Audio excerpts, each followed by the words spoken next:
બોલો સદગુરુ દેવની, ઉગારામ દાદાની જય, સોનલ માતની જય, સર્વે સંતોની જય.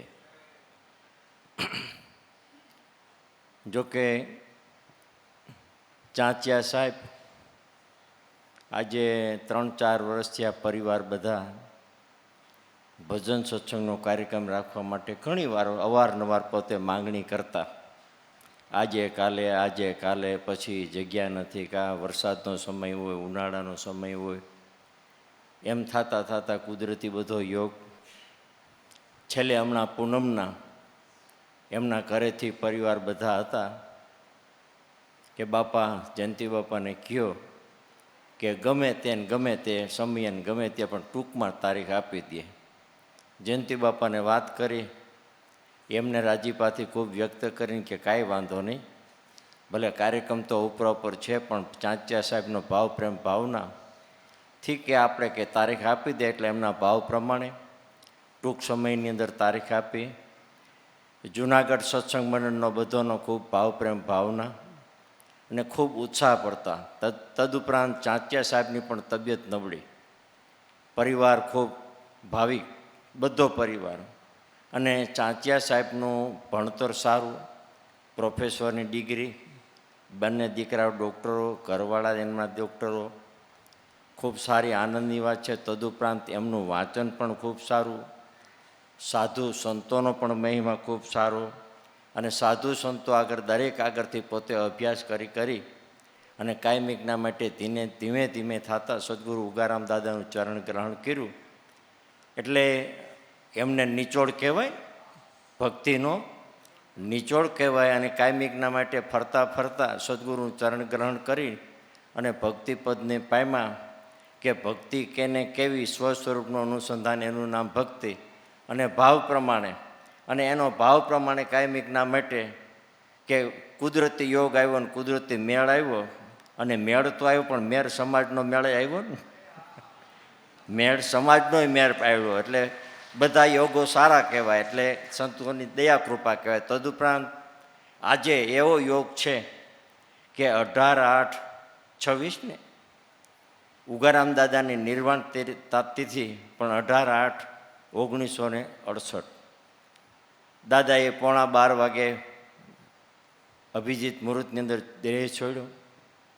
અને સોનલમાં પણ બોડ ચોથના શ્રાવણ મહિનામાં એમને પણ, અને ભલારામ બાપા પણ, વચ્ચે ભક્તિની વાત કરતો, ભલારામ બાપા પણ લાખો સોનલ માને અવારનવાર કહેતા કે માં સમય અનુસાર કે મારે એક તિથિ થાય ને,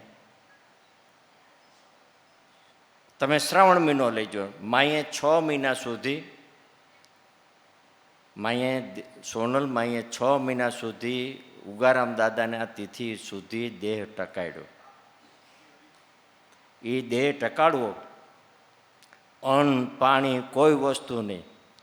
જેને સોનલમાને જોયા હોય એને ખ્યાલ હોય. અંતવેળાએ હાવ શરીર છીણભણ થઈ ગયું હતું, પણ છતાંય માએ દેહ ટકાડ્યો. અને એમાં જો કે વાત ન કરાય, પણ એક ભાઈ બોલ્યા કે બાપા માં આજે દસમ છે, હતી બોડ ચોથ, આજે દસમ છે. માએ દસમ સાંભળતા દેહ છોડી દીધો. એટલે કાયમિકના માટે એક રૂપની અંદર ભળવું, સાથે રહેવું, સાથે મરણ જીવનના ભાગ્ય હોય તો આ બધું થાય. બાકી જીવનનો રેટમાળ છે, સુખ દુઃખ, લાભ હાનિ, પાપ પુણ્ય, હરખ શોક, એ દ્વંદ્વ તો રહેવાના જ છે. સુખ દુઃખ, અને કદાચ હું એમ કહું ભક્તિ કરીએ, ગુરુ કરીએ તો તાવ ન આવે એવું નથી ભાઈ. ભક્તિ કરીએ, ગુરુ કરીએ અને ઝાડા ન થાય એવું નથી ભાઈ. એ પ્રતાપ ભજીયાનો હારીપટ ખાઈએ અને ઝાડા થાય, એમાં ગુરુનો દોષ દઈએ તો એ નકામું ને, ભક્તિનો દોષ દઈએ તો એ નકામું. અને સુખ દુઃખ તો રેટમાળ આવ્યા રાખે. સ્વામી વિવેકાનંદના ગુરુ એમ કહેવાય, રામકૃષ્ણ પરમહંસ, એમને એમ કહેવાય છે કે એમને પણ કેન્સર, અને અતિશય, અને મહાકાલીના ઉપાસક, રાત દિવસ રટણા, અને રાત દિવસ જ્યારે સમરો ત્યારે એમ કહેવાય છે કે કાળી માતા સાક્ષાત સદગુરુ કાયમિકના માટે સાક્ષાત. એમને કોઈ પ્રશ્ન પૂછ્યો કે તમે આવા કેન્સરના બીમારીથી પીડાવ છો,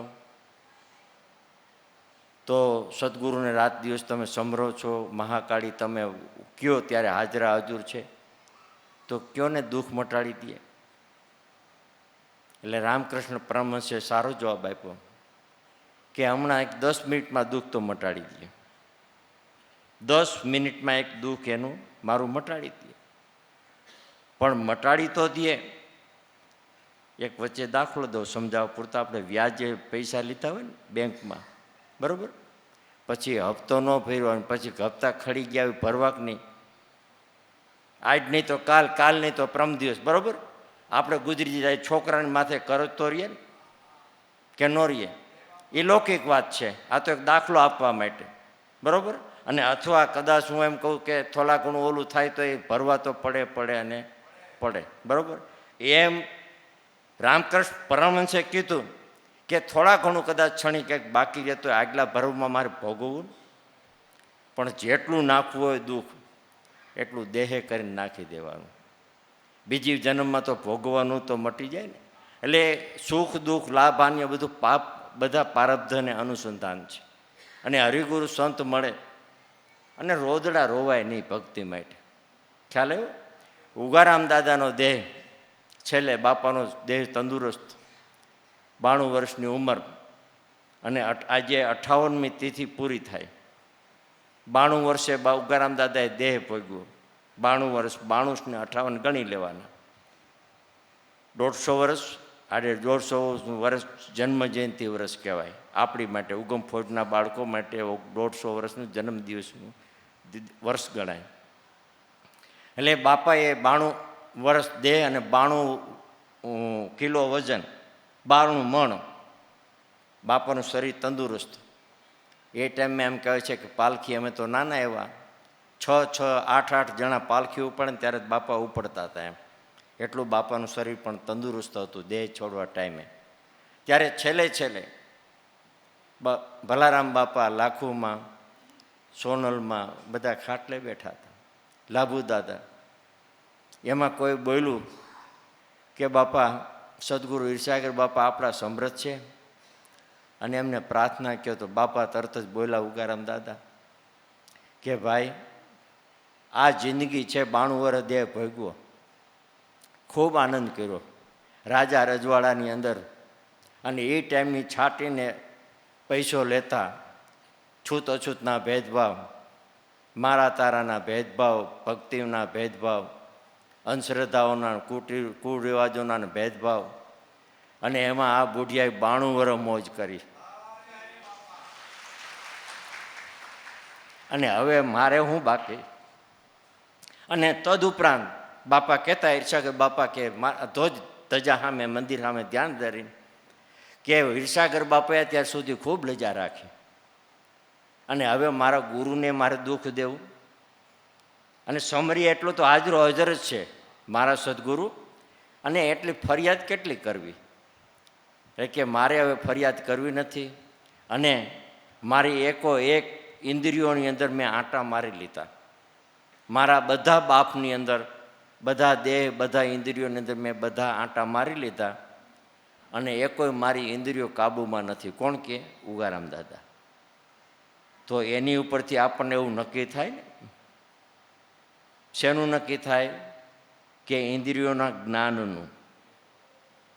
ઇન્દ્રિયોના જ્ઞાનનું સૂક્ષ્મ નાડીને, ઉભ્યસ્વર નાડીને, ઈંગલાને, પિંગલાન, સૂક્ષ્મણાન, બધી નાડીમાં કે મેં આંટો મારી લીધો. હવે એ કોઈ મારી કાબૂમાં નથી. હવે મારી બાલુ ટેમ વહી જાય છે. બાલુ એટલે જેમ નદીનો પ્રવાહ ઊભો નથી રહેતો, એમ હવે મારો સમય ઊભો રહેતો નથી. ભલારામ બાપાને કીધું તારે ક્યાંય બહારગામ જવાનું નથી, હાજર રહેજો. લાભુ દાદાને કે તમે જીવાભાઈ 2 ગોંડલ રહેજો. દેવજી બાપાને કીધું તમે પણ હાજર રહેજો. ભેડા પીપળીએ ક્યાંય બહુ જવું નહીં, સમાચાર મળે તાત્કાલિક આવવું. અને બાપાએ બધાની હાજરીની અંદર સ્થૂળ દેહને ત્યાગ કરી દીધો. સદગુરુદેવની ઈર્ષાગર બાપાની જય બોલાવી. ભલા બાપાને કે મારી બાજુમાં બેસી જાય. લાખો સોનલ માને કે તું તારે મૂંઝાતી નહીં. માને પણ આવવાનું કીધું. પણ માને જરાક સમજણમાં ઓલું રહ્યું એટલે સમજણમાં તો ન કહેવાય, પણ જેને ભાવથી કીધું હોય એ સમજી બૂજીને કીધું હોય, જે પ્રમાણે બોલ્યા હોય, ઉચ્ચાર કર્યો હોય. એટલે કહેવાનો ઉદ્દેશ કે જેણે ભક્તિ અને જેને ઘેરે સદગુરુના વાચા ઉજળાય એના આંગણા. સુખ દુઃખ તો રેટ જીવન માળ છે ભગવાન. માંદવું પડવું, બીમાર પડવું, એનાથી ભક્તિ હરાય નહીં. અને જેના ઘરમાં ભક્તિ, જેને સદગુરુને સેવા ને, એ કાયમિકના માટે નર નહીં જાવે, જેને સાચા સદગુરુ સેવા ને એ નર નહીં જાવે. એટલે ભાવે કભાવે કદાચ જેને સદગુરુ ભેજ્યા અને જેને સદગુરુનું સ્મરણ કર્યું, એનો કાયમિકના માટે જય જયકાર છે, જય જયકાર છે. ત્યારે દરેક સંતો મહાપુરુષોએ ભલારે કહું ભલી વાતડી તું તારો કર વિચાર. ત્યારે દરેક સંતો મહાપુરુષોએ ભક્તિ માટે કાયમિકના માટે જીવન અર્પી દીધા છે. અને જેને જેને સદગુરુ મળ્યા અને જેને જેને સદગુરુનું લક્ષ ધર્મનો પ્રાપ્ત કરાવ્યો, ત્યારે કોઈ કીધું કે નામ ભજન બિના નહીં નિસ્તારા, જાગ જાગ મન ક્યું સૂતા. આ જાગ્રત નગરીમાં ચોર નહીં લપટે જુખ મારે ગયા જમદૂતા. એટલે કાયમિકના માટે જે નામમાં જાગ્યા, ભજનમાં જાગ્યા, કાયમિકના માટે સ્મરણમાં જાગ્યા, એ કાયમિકના માટે નર ઉજાગર છે અને છે. એમાંય હું તમને કહું ને, નામ કયો, ભજન કયો, સ્મરણ કયો, ગાયત્રી કયો, પણ વસ્તુ તો એકની એક. રામજીભાઈ ને કાનજીભાઈ ને ધનજીભાઈ ને એ બધા દેહના નામ છે. અનામી નામ જે સદગુરુ ઓળખાવે એને સાહેબ પ્રણાલિકા કહો કે રવિભાઈ સંપ્રદાય કહો, એને આપણે નામ બોલીએ છીએ. બરાબર? ઘણા કે નામની જરૂર નથી, એ વાત સાચી છે ભાઈ. હાલો, નામની જરૂર નથી અને કોઈની જરૂર નથી. અમારે હમણાં એક બેન આવ્યા હતા, ભાઈઓને બહુ બહારના હતા, મહેસાણા બાજુના, બહુ ભાવિક હતા, આખું ઘર ફેમિલી હતું. એટલે બાપાનો બધો ઇતિહાસ પૂછ્યો કે અમે તો બાપા પહેલી વાર આવ્યા, રાજકોટ સુધી આવીએ અવારનવાર.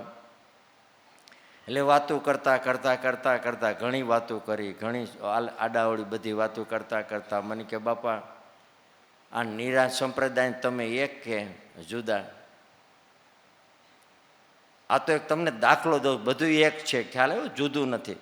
અને હું સમજી ગયો ને એને જ સમજતા એમેય નથી વાત કરવા. પણ મારો કહેવાનો નિચોડ એવી છે કે દાદા મેકરણે કીધું ને, દાદા મેકરણે કીધું ને એને આપણે દામોદરે પૂછ્યું કે ભાઈ તમારા દેશમાં ડુંગર કે જમીન છે? તો કે મનના ડુંગર મટી જાય ને તો આ પડી છે ભોંસારી કી ભોં. જો કે વાત તો બહુ લાંબી થાય એમ છે, સમયનો અભાવ છે, ટૂંકું છે.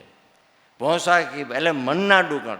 કારણ કે પંથ હતા ત્યાં થયા પરિપૂર્ણ, નવધા નામ મિટાવ્યો, દસમ દશા વિદ્યાલય ભીતર ત્યારે અનેક હતો, એને સંતોએ એક કરીને સમજાવ્યો. ક્યાંય જુદું નથી, નથી અને નથી. મનથી માને તો વાત જુદી છે બેન, અને અમે તો એક માનીએ છીએ. મેં તમે શું માનો છો? એ બેન કાંઈ બોલ્યા નહીં, બહુ જ્ઞાની હતા, એ કાંઈ બોલ્યા નહીં. એટલે મનના ડુંગર છે ને ભગવાન મટાડવું. ત્યારે સમરવા બેહો તો આને સમરણ કહેવાય, ભજવા બેસો ત્યારે આને ભજન કહેવાય, અને પેટીને તબલા લઈને એને ભજન ન કહેવાય અને ગીત કહેવાય. પેટીને તબલા આપણે કહે ને કે ભજન બે બોલો, પણ ભજન ન કહેવાય, એને ગીત કહેવાય. પેટી તબલા લઈને રાગથી ચડાવવાનું ગાય એને ગીત કહેવાય, અને ભજન ગવાતું નથી. ભજન એને સમરવા બેહો ત્યારે સમરણ કહેવાય, નામ લ્યો એને ત્યારે ઉચ્ચાર કહેવાય, ગાય અને તરો ત્યારે એને ગાયત્રી કહેવાય. પણ વસ્તુ તો એકની એક, એમાં કાંઈ જુદું નથી. ત્યારે નામ ભજન બિના નહીં નિસ્તારા, જાગ જાગ મન ક્યું સૂતા, જાગ્રત નગરીમાં ચોરને લૂંટે જખ મારે કા જમદૂતા. વાદ વિવાદ છે ને, વાદ વિવાદ એ આપણને પછાડી દે ભાઈ, આપણને પછાડી દે. ઘણા એમ કે આવો સત્સંગ ન હોય, પણ સત્સંગ કરવું હોય પડે ભાઈ. ખ્યાલ આવ્યો? નકર ખબર ન પડે. બાકી બધાય ખોટું તો જગતમાં બોલતા જ હોય ભાઈ. આપણે કોઈની ઘરે જઈએ, કોઈને ઘરે જાય એટલે ઘરવાળા બેન કોઈ હોય ઘઉં વીણતા હોય, શું કરતા હોય, એટલે આપણે એને પૂછીએ કે બેન શું કરો છો, ભાવથી પૂછીએ ને. અને આવકારો છે એ આપણા સંસ્કૃતિ પ્રમાણે, ભારતીય સંસ્કૃતિ, હિન્દુ સંસ્કૃતિ, માનવતાની દ્રષ્ટિએ આપણે આવકારો આપવો પડે, આશ્વાસન આપવું પડે. બાકી બેય ખોટું બોલે. કઈ રીતે બોલે? જો એ બેન એવું કીધું હોત કે જોતો નથી, આંખો ફૂટી ગઈ, શું કરું, જોતો નથી, થાત ને કે ન થાત? બરાબર. પણ જોવે છે છતાંય પૂછે છે કે શું કરો છો બેન? અને બેન કહે છે કે હું ઘઉં વીણું છું, પણ બેન ખોટું બોલે. ઘઉં ન વીણતા હોય, ઘઉંના કાંકરા વીણતા હોય. ઘઉં ન વીણતા હોય, ઘરમાં ઘઉંમાં કાંકરા વીણતા હોય. એટલે બે ખોટું બોલે ને, પણ છતાં એ વસ્તુ ત્રીજી સત્ય છે. વસ્તુ ત્રીજી સત્ય છે. જનકનો દાખલો આપીએ ને કે સપનું આવ્યું એ વાતે હાચી ને કેરી ખાધી એ વાતે હાચું ને ઉમરો હાચો લાગ્યો એ હાચું ભાઈ, પણ વસ્તુ ત્રીજી છે. એમ સદગુરુ દરેક જીવણ બાપાએ કીધું કે આ છે નુરત સુરતની સાધના. કોઈ પ્રેમી જન પાવે, અંધારું મટે ને આંખનું નૂર નજરુમાં ભાવે, એ જીવન જીવને જ્યાં રાખે વાગે છે નતુરા. નાદાનું સંધાન કાયમિકના માટે અહોનિશ વાગી જ ગયો છે. પણ કેને કે જે સદગુરુના બાળ બને, કાયમિકના માટે ભક્તિ કરે, સંશોધન કરે ને ચાંચિયા સાહેબ જેવા, તો ખ્યાલ આવે. ત્યારે કીધું કે અધર જણકારા ઉરિયાન કરબીના વાજા વાગ્યા, સુરતા ધરીને સાંભળો ધૂન ગગનમાં ગાજે, કે હે જીવન જ્યાં નાદાનું સંધાન પણ અહોનિશ ગાજી જ ગયો છે. પણ એ હરિગુરુ સંતની દયા કૃપા હોય ને તો સમજાય એવું છે, ને કે સમજાય એવું નથી નથી નથી. એટલે જેને સદગુરુ મળ્યા ત્યારે ઉગારામ દાદાએ પણ સાક્ષી આપી છે, પ્રમાણો આપ્યા છે કે જ્ઞાન નાવની કરો ઘંટી, આ ખોટી પ્રવૃત્તિને બેસાડો દરવા, કે સતનામનો ખીલો પકડો, કે ભવસાગરની અંદર ત્યારે તરવા. ત્યારે ઉગારામ દાદાએ ક્યારે કીધું કે આ ગુપ્ત સમણ દીધું ગુરુજીએ, તેથી જન્હા આત્મા અમારું. હું અશુદ્ધ હતો તેને શુદ્ધ કર્યો, ગુનો ગુનો માનું ગુરુ તમારો. આ સદાય તમારા સમરૂપ ઈશ્વર સાહેબનું નામ, દાસ ઉગારામ બાપાના ગુરુ ઈસાગમાં ખડસો શબ્દ સ્થાનક ઓળખાય તમ રામ. એમ દેવ દર્શન ત્યાં ગુરુ પ્રસન્ન. આ સૂરજચંદ્ર ચલતા ન દેખે, વધતા ન દેખે વેલ, સંત હરિજન છે ભજતા નહીં ખા ગુરુ મારના ખેલ. એમાં ભાવ્ય ભજો કભા ભગજો સુક્ષોમાં સમો, મનુષ્ય અવતાર મળ્યો હવે ગણસોમાં કે ઊંધો કે હમો. ભાઈ આને વારની રાહ જોવી નથી, કુટુંબની રાહ જોવી નથી, સમયની રાહ જોવી નથી, ચોકડીયાની રાહ નહોતી જોવી. જેમ ચાંચિયા સાહેબે કીધું ને કે છેલ્લી ઘડીએ સદગુરુનું કાયમિકના માટે ભજનનો મારી ઈચ્છા છે તો કરતો જાઓ. એટલે કાંડે નાખ્યું કહેવાય એટલે કાલની ખબર તો નથી. મન જાને મેં કરું કરતન દૂજો કોઈ, આદરા આજ વચને હરી કરીશો હોય. આ મૂળ વિનાના માનવી મનના ભરીએ માપ સૂજે નહીં સવાની, કે કરી વિષ્ણુ વર. આમ તો જો કે બધાને ખબર જ છે, પણ કોઈને કરવું નથી.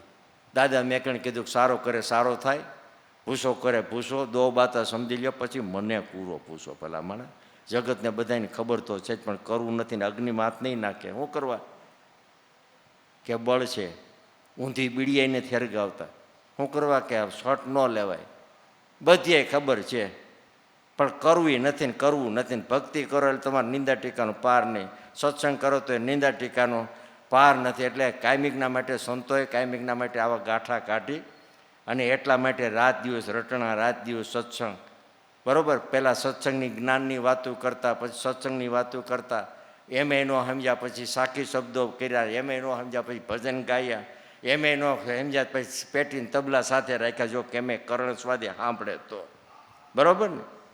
પણ ખોટીલા ઢોર હોય ને, જેને ઢોર રાખ્યા હોય ને ખબર હોય બીમાર પડે, એને ખેડૂત નાયરે પાય, આમ ઊંચું મોઢું રાખે, ઊંચું રાખે બરાબર, પછી નારે કાઢી લે, પછી મોઢું મૂકી દે ને ખેડૂને એમ કે આ પી ગયો એ, ડફ ધરાને બહાર કાઢે. એમ સત્સંગમાં હોય ને ત્યાં સુધી સીધા, બાકી બહાર જાય ડફ દેને કાઢી નાખે. બરાબર, બોલો સદગુરુદેવની જાય. એટલે બહાર કાઢવી નથી. એક હું તમને બીજું કહું, મંત્રી સાહેબે કીધું ને, મંત્રી સાહેબે બહુ સારી વાત કરી. સાંજે આરતી, ચોકલેટ, ઉગારામ દાદાનું ધ્યાન ધરવાનું, પોતાને સમરણમાં પોતાને 2 મિનિટ બેસવાનું. આ લોકો સમૂહ આરતી કરવાની છે, ત્યાર પછી જમવાનું છે. બરાબર ને, ચોકલેટ મોટી મોટી એક એક આપવાના છે, એટલે બેસજો. બીજા પછી અમારા જન્મદિવસ વિશે વચ્ચે કંઈક જયંતિ બાપા બોલતા હતા બહુ સારું, માઇક લઈને, અશોકભાઈ મંત્રી. થોડીક વાર થઈને છોકરો નાનો આવ્યો કે પપ્પા અહીંયા તો એટલું બધું બોલો કે ઘરે મમ્મી આગળ કાંઈ બોલતા નથી. આર્યા અશોકભાઈ પૂછો, સ્ટેજમાં જ છોકરો કહેવા આવ્યો, હું કહું એમ નહીં.